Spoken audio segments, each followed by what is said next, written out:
అన్నం మా జీవితాలను ఆహ్లాదకరంగా ఆనందంగా మా యొక్క శక్తిని పెంపొందించడానికి అల్లా సుబ్హానహు తఆలా ఆకలి అనే పదంతో ఆవిర్భవించినటువంటి ఈ అన్నాన్ని ఒక శైతాన్ను ముందు పెట్టుకొని ముద్ద కలుపుకొని ఇట్లా పెట్టుకొని ప్లేటు ఇట్లా పెడతారు.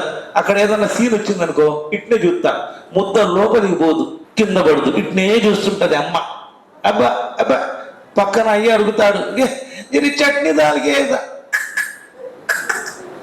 అబ్బా అబ్బా కొడిచి కొడిచి కొడిచి కొడిచి అబ్బా देखो जी सास की क्या मारती है कि भू అబ్బా కదా తూ మారనా కోకో అంటే నువ్వు కొట్టాలనే ఎంత ఆశ.